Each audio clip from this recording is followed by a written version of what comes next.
O podcast que você ouve agora é uma produção da Central 3.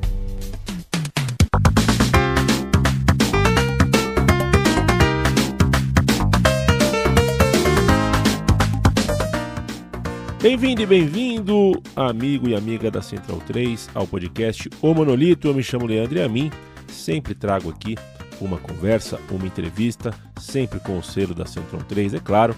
E hoje o meu papo é com o Rob Porto, narrador, jornalista que divide a vida entre o Brasil e os Estados Unidos, onde ele tem família. E a gente falou bastante de família, falou também bastante de Brasil, além, claro, de esportes, futebol, a profissão que a gente compartilha, o jornalismo, enfim.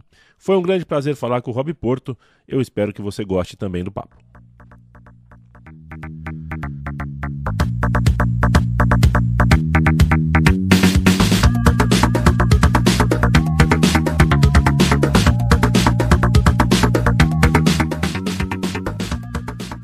Rob Porto, muito obrigado por falar comigo, por reservar um tempo aqui para falar comigo no Monolito. É sempre um prazer quando isso acontece, é um prazer falar com você pela primeira vez, né? Quanto tempo que eu esperei aqui para trocar uma ideia contigo entre microfones. Eu queria saber, agradecendo de novo por você estar aqui comigo, como é que foi a sua pandemia, como é que foi a sua retomada, como é que você está se sentindo, como estão as coisas ao seu redor. Tudo bem, Leandro? O prazer é meu poder participar do seu podcast, do Monolito. E é verdade, né? Nessas tentativas, idas e vindas, né? Às vezes funciona, às vezes não funciona. Eu acho que assim como todo mundo, né? A pandemia teve momentos muito ruins, né? Muito difíceis, né? Eu particularmente passei por alguns momentos particulares muito ruins. Perdi minha mãe no meio da pandemia, o que foi uma coisa muito chata, obviamente, né? Muito triste. Vai fazer um ano agora. E, enfim, quer dizer, além de o que muitos de nós compartilhamos, né? De perder amigos e de ver, mais do que tudo, como é que o Brasil foi dirigido durante esse momento todo, né? Eu acho que esse sentimento comum é muito forte, o particular é muito forte, enfim. Mas sobrevivemos, né? Eu acho que tem muita gente que sofreu mais do que nós, né? Tomara que seja uma reta final, né, dessa pandemia, Leandro. Tomara. O Rob, eu estou conversando com ele, enxergando aqui por uma chamada de vídeo, e ao fundo, além de muitos livros, na frente dos livros tem muitas fotos, né?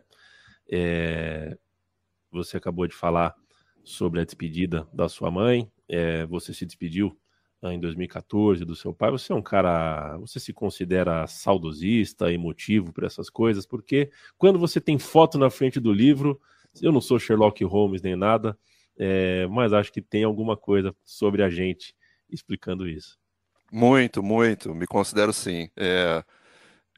Olhos de jornalista, né? De astúcia, de percepção, é verdade, muito. Eu acho que muito mais pelo lado do meu pai, mas a fotografia sempre foi uma coisa que fez muito parte da minha família. Tanto pelo lado do meu pai, jornalista, mas pelo lado da minha mãe também, ela tinha gostava muito de guardar fotografias de família, e eu acho que, de uma certa maneira, eu olhando a minha geração, eu sou de 64, então não é uma geração que normalmente você tem muita coisa guardada de quando você é mais novo. E pelo meu pai ser jornalista, por sempre gostar muito de fotografia, eu tive essa sorte de herdar muita coisa da gente pequeno, junta, e obviamente a gente espalha, né, pelos lugares onde você se sente bem, né, nas memórias que você tem, afetivas, e a gente carrega isso junto, sim, sou um cara muito emotivo, muito saudosista. Você teve um pai célebre, né? Célebre para o nosso mundo, né? O mundo do esporte, da comunicação, o Roberto Porto, né? Que foi, faço uma brincadeira aqui, né? Ele foi poupado de assistir o 7-1, né? Ele nos deixou em abril, né? Um pouco antes da Copa do Mundo, daqui do Brasil, e ele merecia ter assistido uma Copa do Mundo no Brasil, não assistiu essa.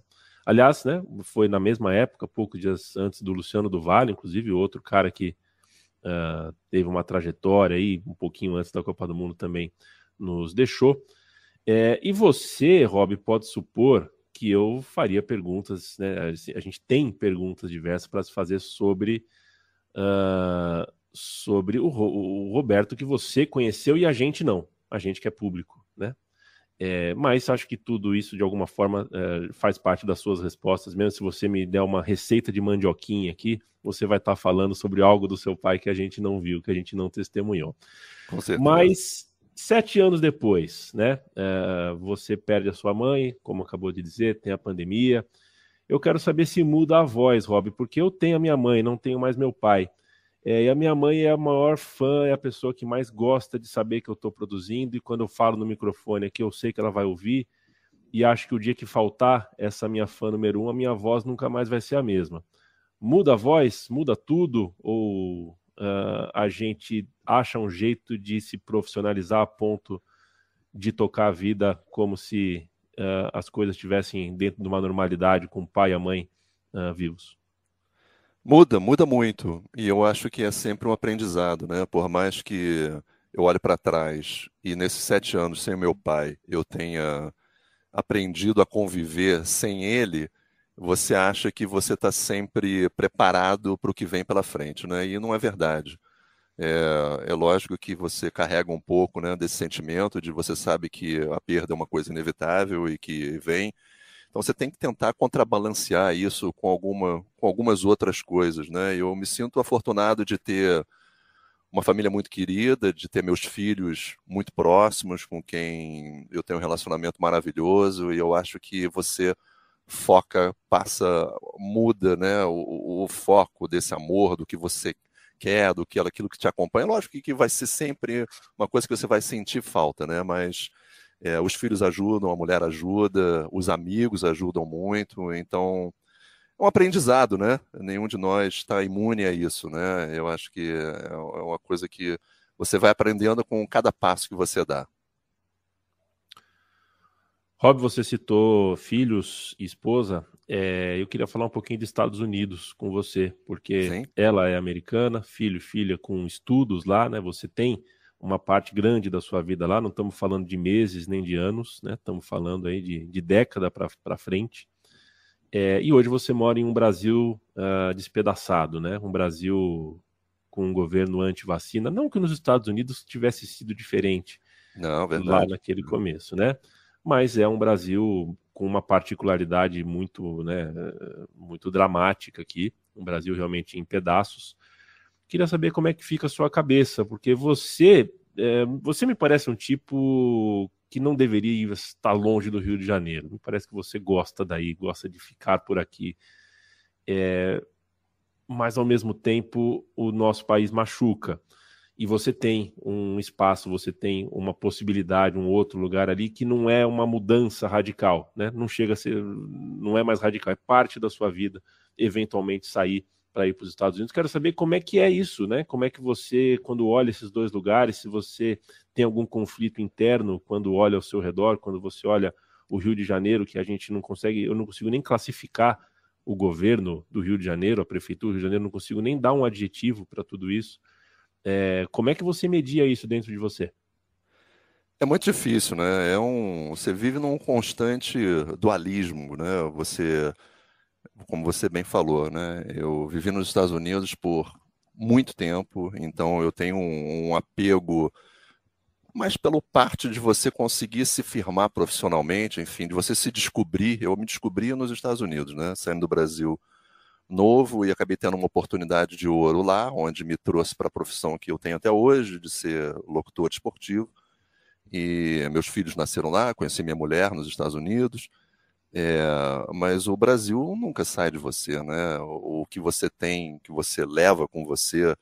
Acho que a volta para o Brasil, para mim, foi uma das minhas maiores glórias profissionais e sentimentais, né? De poder estar perto novamente junto aos amigos, poder estar perto da família, poder ser reconhecido profissionalmente, né? Porque nos Estados Unidos era uma época diferente, onde a voz era conhecida, mas fisicamente, as palavras, enfim, você aqui, eu acabei tendo uma proporção muito maior que eu não tive nos Estados Unidos. Mas é verdade, é muito difícil lidar, porque aí você junta família, você junta a percepção de que você tem uma esposa, uma mulher que tem uma família nos Estados Unidos, então ela tem um sentimento que eu tenho pelo Brasil, ela tem pelos Estados Unidos, né, desse apego familiar e das coisas comuns e de você estar num lugar onde você se sente bem, né, e tem essas memórias afetivas, mas eu dei sorte porque ela é apaixonada pelo Brasil, ela gosta muito do Brasil, ela teve a facilidade de aprender português muito rápido, porque ela morou na Espanha, então ela já tinha o espanhol e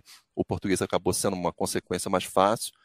E os meus filhos, a minha filha é apaixonada pelo Rio, né? Apesar dos dois estarem estudando nos Estados Unidos, né? Meu filho se forma agora, daqui a alguns dias. Minha filha ainda tem mais 2 anos, mas ela é completamente alucinada pelo Brasil, pelo Rio de Janeiro, e ela vive essa dificuldade também, né? De se identificar mais com o Brasil do que com a vida de lá. Mas e quando você fala dessa situação, né? Econômica, social, política do Brasil, você se sente uma dificuldade ainda maior, né, de qual é o seu papel, né, hoje, né, largar tudo isso, ir para um outro país, esquecer o que acontece aqui. Não, eu gosto daqui, eu gosto muito daqui, eu não quero ir embora, a não ser que tenha realmente uma dificuldade, um motivo muito forte para isso, mas a minha vida é aqui, eu gosto do Brasil, não quero ir embora, eu sei das dificuldades, mas eu ainda acredito que as coisas vão melhorar sim. Não é possível que a gente continue dessa forma que a gente está, tendo que sobreviver nesses últimos 3 anos dessa forma, como a gente está vendo, né? Cada vez as coisas piorando em todos os aspectos sociais, né? Que você possa levantar. Mas eu acho que a gente tem que acreditar até para dar um exemplo, né, para os filhos, né, que vão herdar isso um pouquinho da gente e que tenham pelo menos uma oportunidade melhor para poder viver aqui ou poder vir para cá e estar numa situação melhor do que essa de hoje em dia, né? E urge, né? Eu fico pensando como é a cabeça, no caso, né? Eu não tenho filhos, né, Rob? E já fico traumado, já fico numa ansiedade, quando a gente olha a situação dos nossos lugares, né, afetivos e de fato. Mas é isso, né? É sempre lembrando, é sempre importante lembrar que o espantalho que hoje ocupa a pontinha da cadeira presidencial do Brasil não é muito diferente do que Donald Trump. Na verdade, é um aprendiz do que Donald Trump quis fazer nos Estados Unidos. A gente pode ir para qualquer lugar do mundo e se deparar com coisas grotescas da mesma forma. Ô, Rob, a gente nunca trabalhou junto, né? Eu espero corrigir isso um dia. Mas uma coisa que eu sei a respeito do seu método de trabalho, da sua forma de trabalhar, é que, entre outras coisas, você é muito rigoroso com questões técnicas. Você gosta de buscar melhor qualidade de áudio. Isso eu ouvi de colega seu. Com o Rob, o cara tem um rigor, o cara tem essa preocupação de entregar sempre a melhor coisa, a melhor qualidade possível. É claro que a pandemia aqui afrouxou muito, né, a tolerância geral. A gente está numa chamada de vídeo aqui que não vai entregar o áudio do jeito que a perfeição e o perfeccionismo manda, mas eu queria saber quem foi que te colocou rigor na cabeça do ponto de vista não só da qualidade de áudio, mas do rigor jornalístico. É claro que você vai passar pelo teu pai inevitavelmente na resposta, mas eu queria saber, ouvir você falar sobre enfim, esse perfeccionismo que acho que hoje em dia você falar sobre querer o melhor é um tema que sou até antipático. Eu não sei se você concorda comigo, se quando você fala para alguém que você quer o melhor, você quer que as coisas estejam realmente muito boas, você se passa por antipático, às vezes até por elitista, e não deveria ser assim, não sei se é o caso, mas enfim, queria te ouvir sobre como você lida com a excelência no seu trabalho. Essa questão da parte técnica, né, é uma coisa muito curiosa, né? E aí, olhando para trás, às vezes, né, essa pergunta que você me fez pensar aqui, assim, rapidamente, né? Poxa, de onde é que eu tirei essa mania de você tentar buscar o perfeccionismo, seja tecnicamente, seja em preparo para jogos, seja... Eu acho que vem muito, talvez, eu acho que como espectador. Eu acho que muitas vezes eu gosto de me colocar trabalhando na televisão, em narrações, naquilo que você consegue sentir quando você é o telespectador, né? Quando você está acompanhando. Trabalhando durante muitos anos na televisão, você acaba tendo um ouvido, uma visão um pouco mais detalhista, né? Você percebe algumas coisas por causa de anos de profissão, e isso vale para todas as profissões, não é exclusivo, né, de você ser jornalista ou de você ser locutor, o que seja, de você perceber alguns detalhes que às vezes escapam, né, de quem está em casa vendo, né? E eu acho que criar um ambiente melhor, de inserção melhor, né, sempre me acompanhou. Eu acho que, obviamente, tem muita influência do meu pai, que sempre foi uma pessoa muito organizada nos livros, nos detalhes, no que escrevia, em datas, e isso carregou um pouco para mim. E com isso vem um lado histórico também, de gostar muito de história e de ler muito sobre qual seja o assunto que você tem interesse, mas fundamentalmente muito focado, obviamente, sempre ao esporte, ao futebol, ao Botafogo, né, que foi talvez o maior legado que meu pai passou para mim e que a gente pôde acompanhar juntos durante muitos anos. Então, tem uma mistura, é difícil de você colocar o dedo exatamente aonde mas eu acho que você podendo, né, chegar nesse ponto onde as coisas possam ser melhoradas cada vez mais, e contato, né, sem você querer desmerecer a pessoa que está trabalhando, um curto exemplo rápido, né, de áudio, né, o operador de áudio, às vezes você dá a sua interpretação do que você está escutando, né? Quando você trabalha na televisão, você tem muitas pessoas falando com você junto ao mesmo tempo, então, e aí você quer escutar o produto final, e aí você olha para aquilo e você vê, poxa, não foi, sabe? Você não conseguiu escutar a torcida, você não conseguia escutar detalhes de uma transmissão que poderiam fazer com que aquilo ficasse muito mais emocionante, muito mais bonito, e às vezes era por uma besteira, às vezes por um erro, às vezes por uma maneira onde a própria emissora gostaria de fazer. Enfim, é difícil, mas eu acho que é, é legal carregar, mas você tocou num ponto importante. Você tem que ter um certo cuidado para não fazer com que as pessoas achem que você é melhor porque você está querendo que aquilo seja melhor. Muito pelo contrário, né? Talvez você se mostrando, e eu sempre tentei fazer isso, sempre tentei me mostrar como querer entender como é que funciona. Como é que funciona para você poder ter um pouquinho mais de BG, né, do som ambiente? Como é que faz para eu poder, por exemplo, em uma transmissão simultânea, eu não escutar a minha voz e só escutar o inglês ou o espanhol e poder só escutar o que eles estão falando e poder falar sem me escutar? Porque são detalhes, pequenos detalhes, que fazem aquele momento melhor, né, para quem está vendo em casa.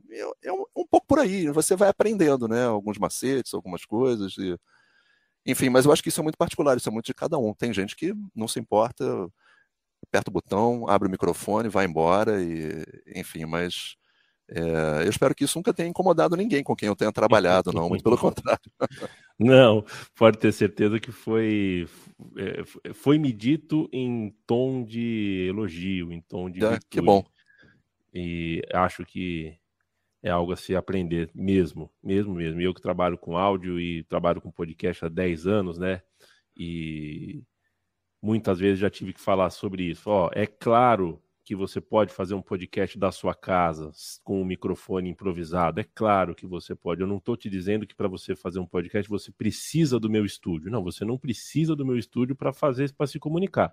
Mas provavelmente o seu podcast preferido foi feito com um zelo, com uma curadoria claro, técnica diferente. Rob, seguinte, estamos nos playoffs, estamos gravando isso aqui em maio de 2022. Está rolando playoff da NBA. Eu ligo hoje o computador, já aconteceu isso nessa temporada regular, eu falar, vou ver o que está pegando, se não tiver rolando jogo da NBA no YouTube, eu nem sabia que dia era, joguei no YouTube e estava tendo jogo da NBA, né? É muito louco, assim, como a NBA entrou, como a gente tem gente falando, como tem comunidade forte, ativa, podcasts pra caramba, pra tudo que é lado, gente falando em redes sociais sobre. E eu queria saber se você é consciente do carinho que as pessoas têm por você.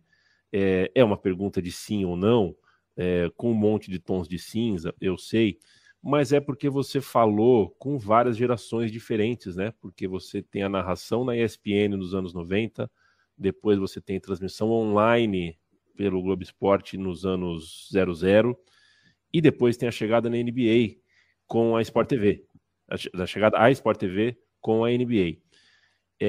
São lugares diferentes, plataformas diferentes, gerações diferentes, décadas diferentes. Você tem noção que você faz parte desse impacto de hoje? A sua voz está ali mexe com o carinho da pessoa, igual quando eu falo de futebol, que eu falo da voz do Silvio Luiz, assim e tal. Você tem essa noção? Mexe com você? Mexe sim, eu tenho essa noção e eu acho muito legal você sentir isso, porque eu te digo que 99% das vezes é prazeroso, é de uma maneira colocada de uma maneira carinhosa. E lógico que isso mexe com você.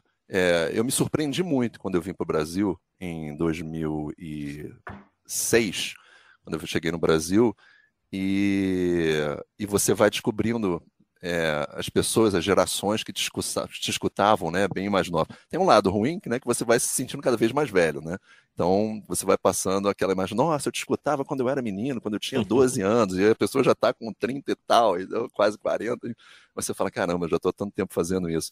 Mas é muito bacana. Primeiro, pelo reconhecimento do trabalho, né? E segundo, por ser isso mesmo que você falou, né? Daquelas vozes que marcam para quem é apaixonado por esporte, né? Seja qual esporte for, seja nas transmissões no rádio, quando você acompanhava, sejam debates em mesas de debate de televisão, que eram vozes marcantes, que lembram a sua infância e trazem momentos bacanas. Mas tenho sim, acho legal, acho bacana e me sinto um afortunado por ter passado por isso, porque quando eu cheguei nos Estados Unidos eu já era um fã de esporte em geral e acompanhei um início e não tinha a menor noção de que eu, de uma certa maneira, alguns anos mais tarde, ia estar envolvido da forma que eu acabei me ficando envolvido em estar no lugar certo, na hora certa e ter tido a oportunidade de trabalhar com esporte. O Rob, ainda falando sobre narração, né, já que a gente abriu essa porta, queria te ouvir sobre sei lá se o nome é esse, mas os reacts, né? Estamos no mundo dos reacts, numa geração com um interesse muito particular e diferente do que sempre foi, ou do que quase sempre foi, na ideia de mediação de um evento esportivo ou mesmo não esportivo, né? Até transmissão de campeonato estadual a gente teve assim, a Globo pretende fazer na Copa do Mundo, né, separar um canal da Sport TV ali para uma narração que eu não chamo de narração assim, no rigor da palavra, não é um narrador, mas sei lá, eu vou usar uma expressão grosseira aqui, reagedor, vou usar, crivo meu, né,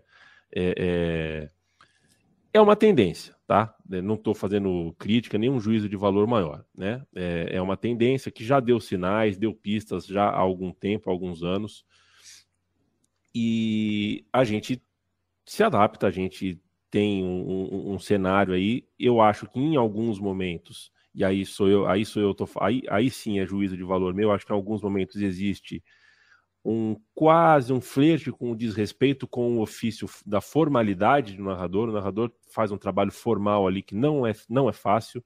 O narrador, ele tá, como você disse, ele tá ouvindo duas vozes no ouvido, que é da direção. Ele tem um papel na mão que é compromisso comercial da emissora, que ele precisa vender.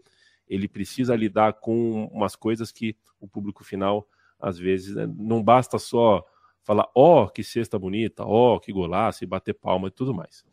Eu quero te ouvir sobre as diferentes adaptações que o seu ofício já te demandou na carreira, e talvez a gente não tenha percebido, né? Porque eu, quando era criança, narrador não aparecia na tela da TV, não. Né? Verdade. A transmissão já começava instalada no lugar do jogo. Por muitos anos não via a cara do Luciano do Vale, não sabia como era o Silvio Luiz aqui em São Paulo, por exemplo. E também como que você vê essa nova verdade, né? Essa nova realidade de um público que quer uma coisa muito distinta do que a minha geração, na mesma idade, queria. A sua também tinha um desejo, uma demanda muito diferente da demanda da geração atual. Como é que você enxerga isso? Como é que você vê essa demanda? É curioso, né? É curioso porque são maneiras diferentes de você transmitir a mesma coisa, né? E, obviamente, você tem um mercado para isso, né? Você tem quem goste, acho que a gente pode citar por nome, né? O Casimiro é um dos maiores nomes hoje em dia dessa questão das reações, né? Onde ele iniciou no canal, e que bom que o Casimiro parece ser uma pessoa do bem, né? E que seja uma pessoa que tenha essa voz importante, né, dentro da juventude. Obviamente eu estou citando ele porque ele talvez é o maior, né, nome de entre todos, né, que façam essas reações todas. Sem dúvida. Né, e eu acho que abriu um caminho. Eu acho que eu sempre olho pelo seguinte, porque eu acho que abre um caminho que, voltando gerações, né, até antes da minha, que era muito restrito, muito específico, muito fechado. Você tinha que fazer uma faculdade de jornalismo, você tinha que fazer saber fazer impostação de voz para fazer a transmissão. E hoje em dia você abre aquilo que às vezes a gente até brincava umas vezes na redação, que era fazer uma transmissão completamente diferente, solta, tendo a reação normal que você teria como você tivesse numa arquibancada fazendo uma transmissão de jogo de futebol. Muitas vezes a gente brincava muito, às vezes, na redação com isso. Como é que seria fazer, sabe? Anos e antes, bem antes de começar essa questão de você ter as reações, né, online, que são muito comuns hoje em dia. Então, eu acho que isso abre um espaço para uma geração nova que tem coisas importantes para falar. Obviamente você tem que dar uma peneirada, às vezes tem coisas que realmente não fazem muito sentido dar numa transmissão, mas eu acho que é uma questão de gosto, é uma questão de quem que está atingindo aquilo. Mas eu, em princípio, eu acho muito bacana que tem essa variedade toda de transmissão, de gamas de transmissões. Sejam essas mais soltas, sem muito compromisso, né, com uma empresa onde você está trabalhando, e sejam as mais rígidas, as mais bem caretas, né, se a gente puder dizer assim, entre aspas. Né? Eu gosto de um meio termo, nem tanto ao céu, nem tanto à terra. Eu gosto de ver as novidades, mas eu ainda sou um pouco adepto dessa questão mais de você ter um espaço para mostrar o que está acontecendo, para transmitir, para tentar passar um pouco daquela emoção, ter os comentários entrando em determinados momentos, sem que atrapalhem uma conclusão de jogada, enfim. Essa foi a minha escola, uma escola meio que aprendi ali na marra, porque eu nunca fiz jornalismo, né? Eu estudei desenho industrial, estudei arquitetura, acabei caindo dentro do esporte, mas por uma questão de estar no lugar certo, na hora certa, e poder falar um pouco daquilo que eu conheço mais sobre o esporte do que de arquitetura, do que de desenho industrial. E a vida te leva para alguns caminhos tortos, né? E às vezes acaba te colocando em umas posições que você está satisfeito de estar, né? Comigo eu não posso reclamar, aconteceu isso. Mas eu curto, eu gosto muito, e hoje em dia eu até participo eventualmente de discussões específicas de futebol em canais online, onde você tem uma geração muito nova, de uma mídia independente, que é bacana de escutar a opinião, entendeu? E de ver como é que funciona esse processo todo, né, daquele jornalismo mais centrado, né, mais com as medidas exatas do que você pode, sobre o que, e das consequências também do que você pode falar, e do outro que parece uma brincadeira, mas é uma brincadeira que atinge milhões e milhões de pessoas, né? Perfeito. O Rob, considero você uma pessoa muito politizada, né? Muito atenta ao que acontece ao nosso redor, embora uma pessoa discreta, e faz muito bem em ser discreta nas redes sociais, porque sem ser, a gente já é muitas vezes bombardeado, né? No entanto, acho que você é um dos casos raros aí, um dos casos de maior... um dos maiores exemplos de jornalistas, comunicadores que não tinha muito como esconder o time que torce, né? Por uma questão familiar, embora sua família também tenha uma ramificação tricolor, né? Tem o Fluminense também na família, sempre teve posto que você torce para o Botafogo, e às vezes acerta, como acerta com o Botafogo, às vezes erra, né? Quando resolve torcer para o New York Knicks, tem acertos e tem erros. Mas queria dizer que o seu clube de futebol, né, o Botafogo, me parece, dá para entender o Brasil através do Botafogo, né? Heleno de Freitas, o Rio de Janeiro, capital do Brasil, glamuroso, acaba no hospício. O Garrincha é um índio genial, mas não consegue... É a alegria do povo, mas não consegue ser alegre, né? Entristece cedo demais, definha, como o Brasil sempre desejou que os índios definhassem. Aí você tem o Afonsinho, rebeldia, médico, um cara que luta por direitos e toma a porta na cara. Você tem João Saldanha, o regime, você tem tantos outros exemplos ano após ano. Acho que o Botafogo é rico demais em temas que ajudam a explicar o Brasil, temas que até metaforizam o Brasil e suas épocas. Aliás, o Luiz Antônio Simas é dono de uma das frases que eu mais gosto, né? Que o Botafogo se recusou terminantemente a ser campeão entre o AI-5 e a nova Constituinte. Não foi uma fila, foi um protesto. O Simas assim, é muito bom, né? Ele é demais. Ele é demais. E eu entendo, né, Rob, que assim, na conjuntura do futebol atual, onde a gente foi parar com o futebol atual e o futebol brasileiro, o futebol sul-americano, em relação a tanto dinheiro que gira no futebol do cânone europeu, né? A gente tem que entender o Engenhão como um equipamento necessário, vários aspectos desse novo Botafogo. No entanto, eu acho o John Textor um personagem pobre, né? Eu não sinto vontade de escrever uma crônica sobre o John Textor. Acho que o Patrick de Paula tem a cara do Botafogo. O John Textor certamente não. E o Patrick está mais perto de Amarildo, de Quarentinha, de Maurício, de tantos outros, de um Túlio. Mas enfim, estou enchendo de lirismo aqui, de adjetivo, para te falar que eu, enfim, saí mais cedo de um restaurante português aqui em Maceió que estava comendo no domingo, porque falei, cara, são 3h20, eu quero chegar em casa 3h40, porque hoje tem Botafogo e Corinthians. Esse Botafogo eu quero ver. Era como se eu tivesse indo ver mesmo um novo velho time, um novo Botafogo. Eu me senti entusiasmado. Queria te ouvir falar sobre esse sentimento, Rob. Tem contradição envolvida nessa coisa toda de John Textor, assim, a gente sabe que é um novo momento, mas ao mesmo tempo não é. A gente corta mesmo a história como antes e depois desse cara.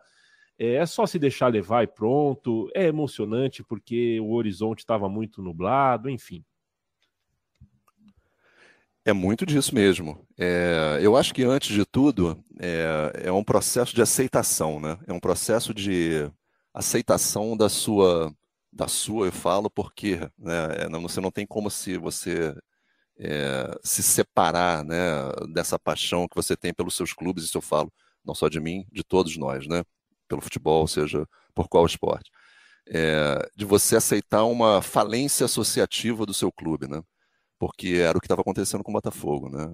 O Botafogo, como instituição, estava falido, fadado a continuar à míngua durante, sabe-se lá quantos mais anos e durante quanto tempo ia conseguir resistir com dívidas sufocantes, com administrações tétricas e que estavam, pouco a pouco, destruindo a história, o imaginário, né, a paixão e aquele orgulho, né, que todo torcedor deve ter em poder vestir a sua camisa, em querer contar as histórias, como esses nomes todos que você citou, Leandro. Então, eu acho que vai um pouco desse lado, onde você tem que entender que, hoje em dia, a administração de um clube ou de uma empresa precisa ser profissional. Obviamente que o investidor americano, ou investidor que seja de onde venha, tem como opção e como objetivo, obviamente, né, ter lucros e cada vez mais crescer seja o seu patrimônio, mas eu acho que dentro dessa história toda eu consigo perceber fatos, pontos importantes e pontos positivos. Eu acho que o Botafogo deu sorte com o John Textor. Por mais que ele seja um americano que vem, né, com aquele fadado a ser um americano que não conhece nada sobre futebol, não conhece sobre a história do esporte, nem nada, eu acho que não é muito disso. Ele, na infância, era um desportista, andava de skate, criou várias empresas vinculadas a esporte, a transmissão, e então eu acho que ele traz um pouco de um sangue latino que você raramente consegue encontrar dentro de pessoas de outros continentes, europeus ou americanos, enfim, para tentar dirigir, né, a sua paixão.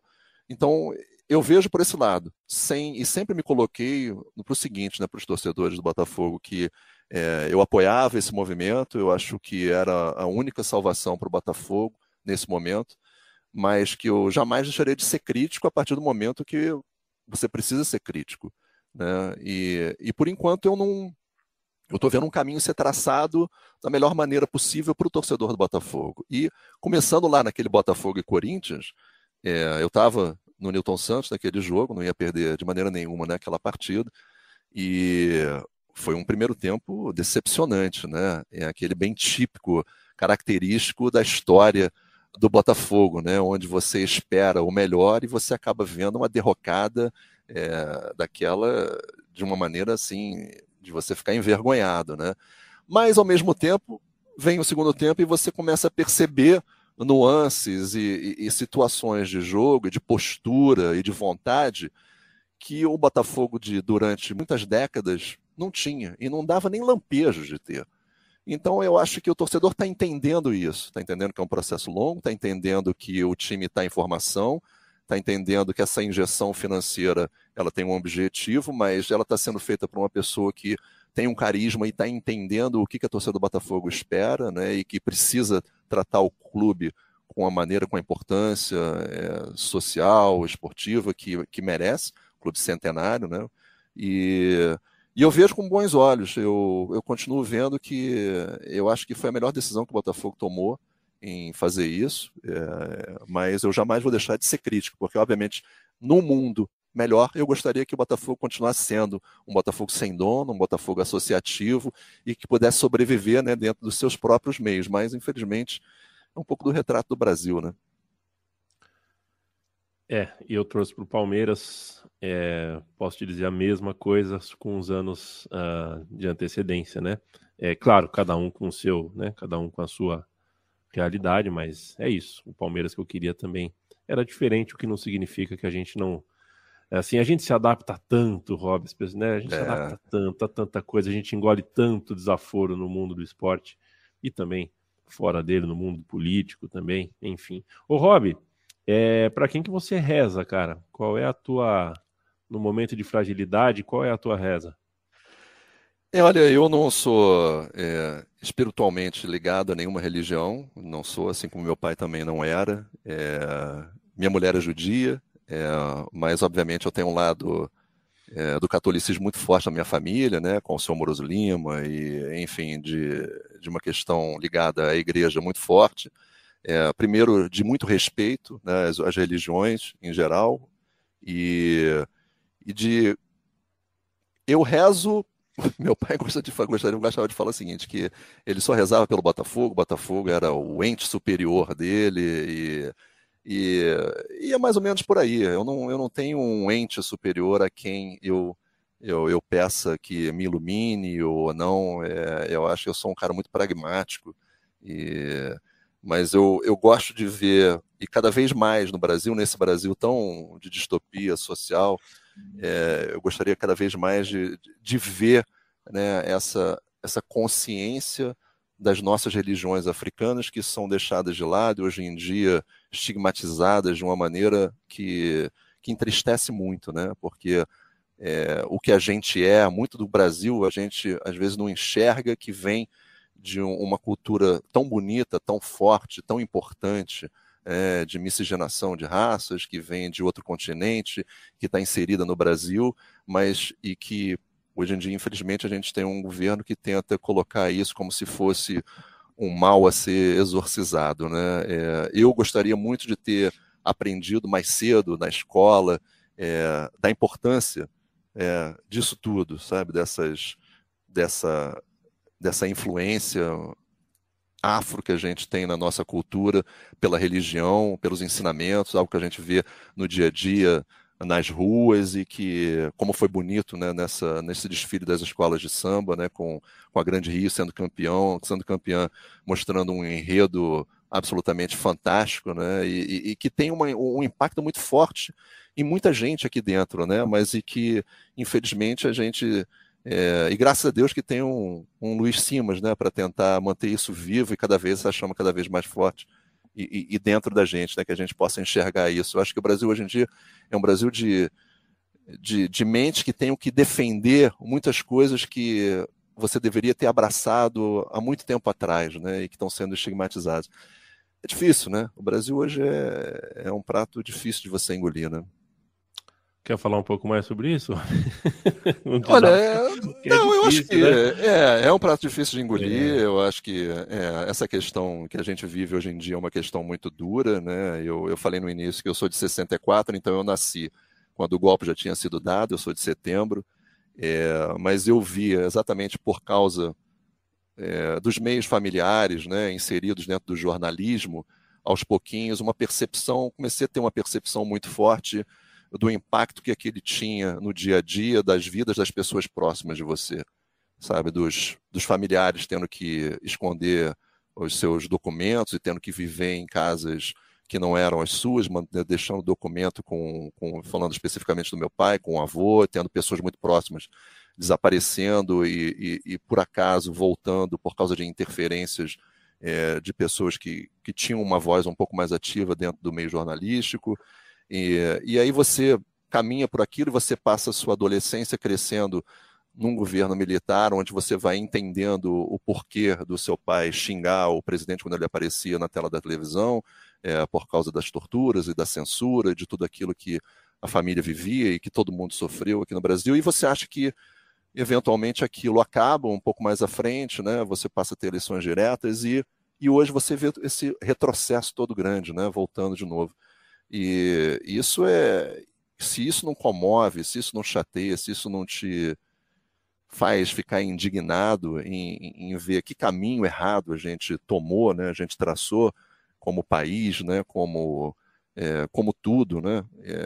Em não tratar bem nossos povos selvagens, os indígenas, não tratar bem o que a gente tem de melhor, que é a natureza. A gente precisa tomar uma decisão séria de tentar fazer com que esse país volte a ter um pouco dessa percepção, né, de que pode ser um país muito melhor do que está sendo hoje em dia, né? É difícil ser pior do que está sendo. É.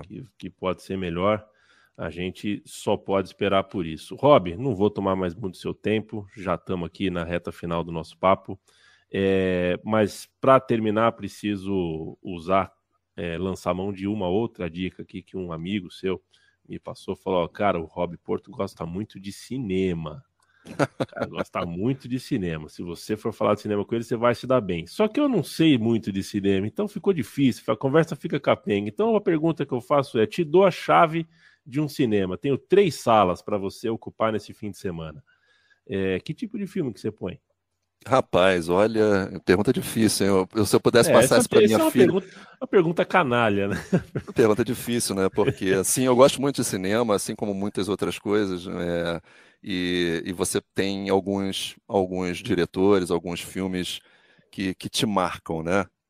Um muito marcante, e isso talvez até mais por uma questão afetiva, de que minha avó gostava muito de cinema, minha avó materna, e ela sempre ia comigo aos cinemas assistir filme. E eu me lembro da gente assistir um filme do Kurosawa chamado Dersu Uzala, que é absolutamente fantástico, onde se acompanha um personagem dentro da Rússia que acaba virando o guia de um militar numa incursão no meio daquelas tundras, enfim, de tempestades, e cresce-se uma amizade muito grande com ele, e ele era identificado com a vida na selva, né, assim dizendo, enquanto o outro era aquela vida da cidade, e cria-se uma amizade muito grande. Eu acho que o Kurosawa é um deles, com certeza eu colocaria vários filmes do Kurosawa para ver. Outro, Fellini, sem dúvida nenhuma, não tenho absolutamente a menor dúvida de que o Fellini seria um deles. E por acaso eu estava vendo outro dia, porque minha filha estuda cinema, né? Minha filha está nos Estados Unidos estudando cinema, então ela está cada vez mais me municiando com filmes que você nunca escutou, né, anteriormente, né? E diretores e produções, né? Buñuel, Kurosawa, enfim, tantas coisas, né? Vitória de Sica, né? Ladrão de Bicicleta, enfim. Então é muito difícil, você acaba talvez até deixando para trás muita coisa brasileira, né? Eu gostaria de conhecer mais profundamente o cinema brasileiro, diretores, né, que tiveram montagens importantes, né? Nelson Pereira dos Santos, enfim, eu acho que é muito por aí, né? Eu acho que não dá para você passar 3 filmes. Eu acho que eu com certeza passaria Fellini, passaria Hitchcock, passaria Kurosawa. Eu acho que esses 3, acho que você tem uma grande chance de acertar um pouco com eles. É a pergunta que eu jurei pro espelho que jamais faria, esse tipo de qual é o teu filme preferido, qual é a tua música preferida? Sacanagem. É difícil, mas precisava passar por isso, porque afinal de contas Rob Porto gosta muito de cinema, e se o Rob Porto está aqui com a gente, queria dar a chance de falar um pouquinho de cinema com você. Sempre Rob, bom, obrigado. E que pena que acabou. Já passamos aqui 45 minutos de conversa. Passou muito rápido para mim. Espero que para você também tenha sido muito gostoso. Eu te agradeço demais por ter separado esse tempo e ter trocado uma ideia comigo, viu? Grande abraço para você. Eu que te agradeço, Leandro. Muito obrigado pelo convite, por participar. Foi um prazerzaço bater esse papo. Valeu.